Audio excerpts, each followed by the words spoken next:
Competitions Tribunal after being charged with unacceptable behaviour towards an official in his son's under-9s match. All power for treating him like any other person. Should know better. Good on them for having the balls to take him on. The 5AA Breakfast Show. Weekday mornings from 6 on 1395. Adelaide's 5AA. Interactive radio. Call 8223 0000. Peter Godfrey. 20 minutes past 5. Let's head across to New Zealand, across the ditch. Selwyn Manning from livenews.co.nz joins us. G'day, Selwyn. Yeah, g'day, Peter. How's things there? Yeah, not too bad. Not too bad. We'll get on to some of your weather issues shortly, but first up, well, what's happening? A bit of espionage possibly going on, and whether your Prime Minister John Key was at a high-powered secret intelligence meeting involving US, Britain, Canada, Australia and New Zealand, and it's all tied in with this Canadian military guy who's apparently possibly stolen some classified information. Yeah, in a big way by the look of it, Peter. Peter, Sounds like a allegedly. John le Carre novel here, just about. It is a little bit, isn't it? Yeah. No, many of your listeners probably saw in the Fairfax newspapers reports on this yesterday relating to a Canadian military intelligence officer who has been arrested on charges of breaching Canada's Security of Information Act.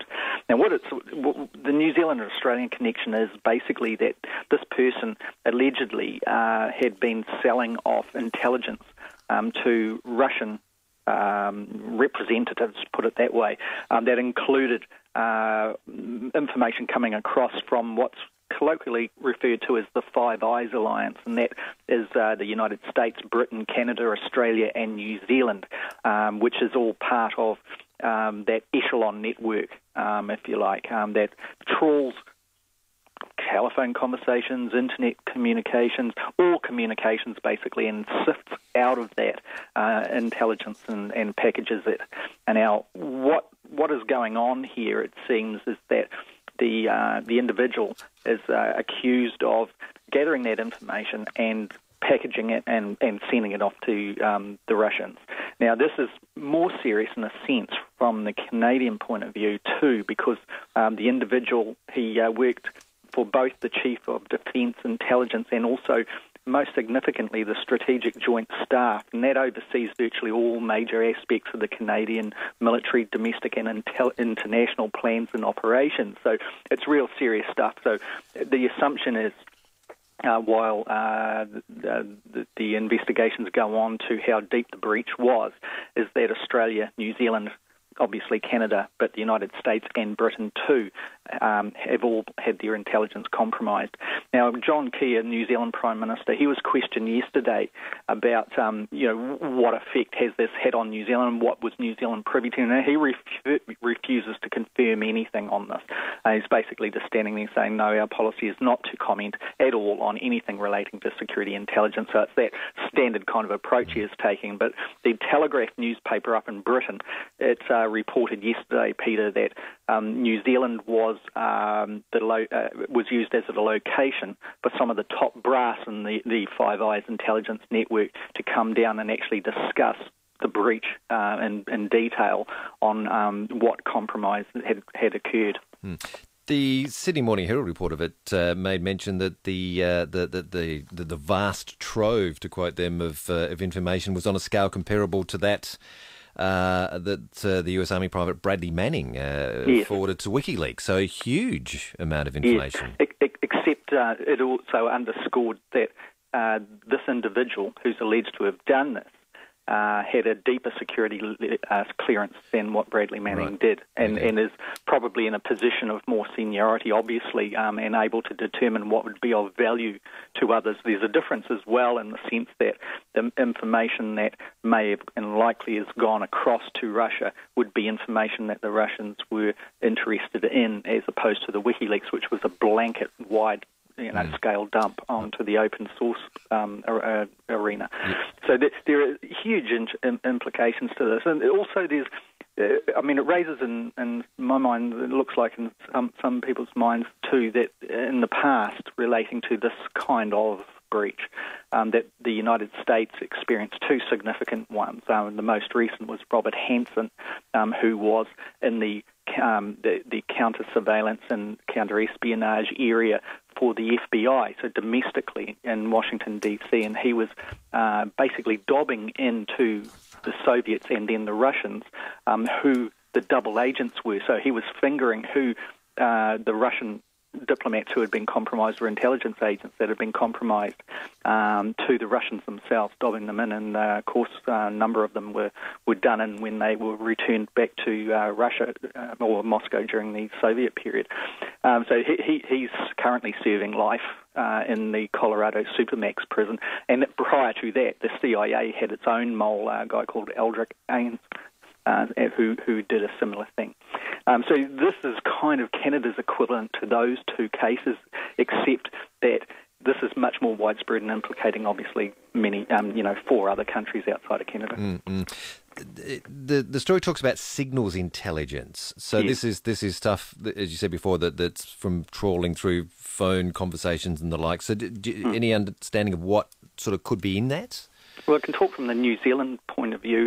This is this echelon network that the 5 nations share intelligence on. New Zealand has a base. Australia has its bases as well. New Zealand's got one, with 2, but one that's most prominent is called Waiapai, and that's in the northern end of the South Island. And what it does is it trawls the southern hemisphere in its scope for any communications that might come up. This is a dramatisation of it, but those who may have seen the Bourne movies, they would pick up in the last Bourne movie where,